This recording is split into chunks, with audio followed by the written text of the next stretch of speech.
Bonsoir.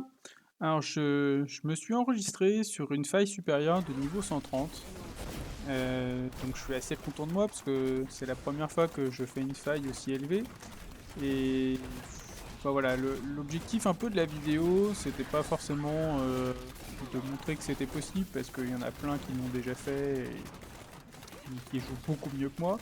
L'objectif aurait été plutôt, heu, de retrouver les critiques sur le placement, par exemple à tel endroit.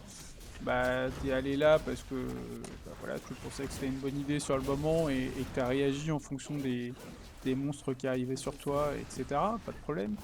Mais de dire, bah, voilà, tu vois, à tel endroit, par exemple, si tu t'étais positionné plutôt là ou si tu avais mis tes tourelles à tel endroit, ça t'aurait permis peut-être d'être plus efficace, d'aller, bah, justement peut-être plus vite sur certains monstres, de bien faire attention,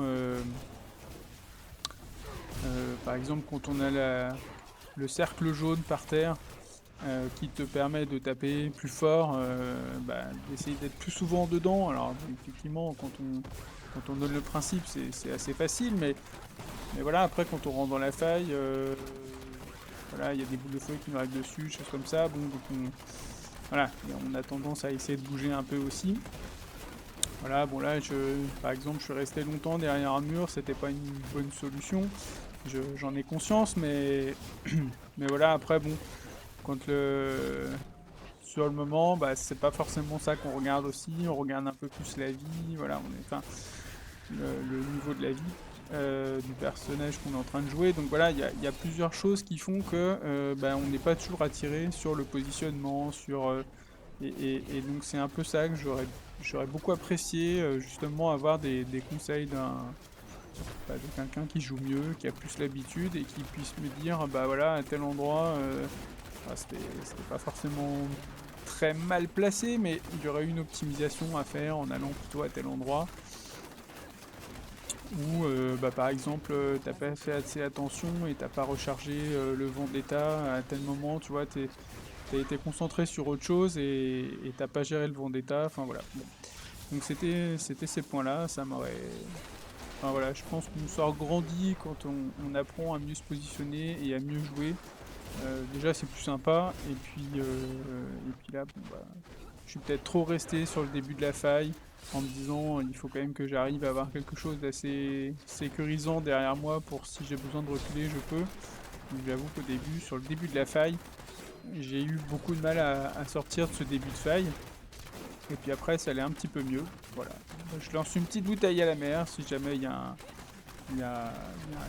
voilà, un youtubeur ou quelqu'un qui joue régulièrement, qui peut éventuellement donner des conseils, voilà, l'objectif c'est d'avoir des conseils constructifs, hein, pas de dire, «Ah tu t'es placé là, c'était trop nul», d'accord, mais à quel endroit enfin voilà, j'entends, c'est pas le meilleur endroit forcément, mais tu aurais pu te positionner, ça aurait été mieux. Dans l'idée, ne pas mettre toutes tes tourelles au même endroit par exemple, parce que ça, j'avoue, j'ai tendance à les mettre souvent au même endroit. Alors c'est peut-être pas un bon plan, je sais pas, voilà. Donc bah, je suis à l'écoute des critiques et merci d'avoir écouté jusque-là et puis de suivre un petit peu la vidéo. Merci.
Voilà, bah là par exemple on est bientôt au boss et alors là j'avais une question quand j'ai fait ce passage-là, bah, est-ce que ça valait le coup d'aller essayer d'aller chercher un autre pylône en espérant tomber sur protection ou peut-être puissance éventuellement, mais regarder si on pouvait avoir un pylône, parce que là, on descend sur une petite plateforme et puis après un peu de l'autre côté ça remonte et généralement quand on remonte en haut de la montée on a un pylône qui pop. Donc voilà, c'était peut-être une solution. Et là pareil, alors la question c'est est-ce qu'il y a des boss beaucoup plus faciles que d'autres? La réponse est oui, c'est évident, mais est-ce que il y a une astuce pour certains boss, c'est-à-dire essayer de les avoir plutôt dans la grande salle ou plutôt dans le couloir? Quelle est votre façon de faire? Bon là je suis resté dans le couloir parce que ça me paraissait suffisamment facile pour lui tirer dessus. Après ce boss là, Hamelin, je suis assez étonné parce que à aucun moment le cercle vert là où on est un peu emprisonné dedans, à aucun moment il a réussi à me mettre dedans.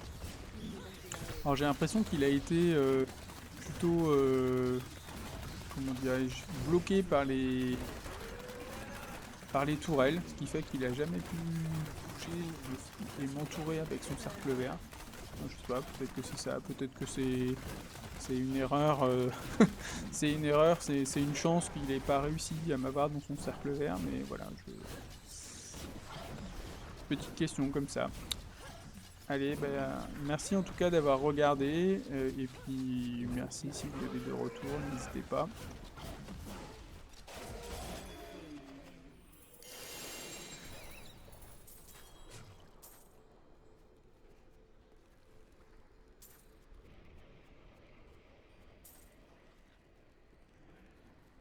Je m'appelle Urshi, et tout comme Orak, j'ai jadis servi les anciens Néphalem.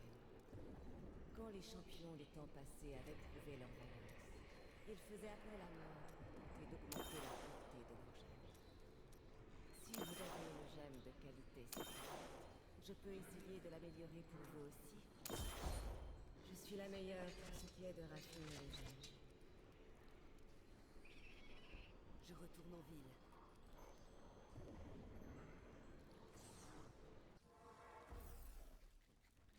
Vous avez montré...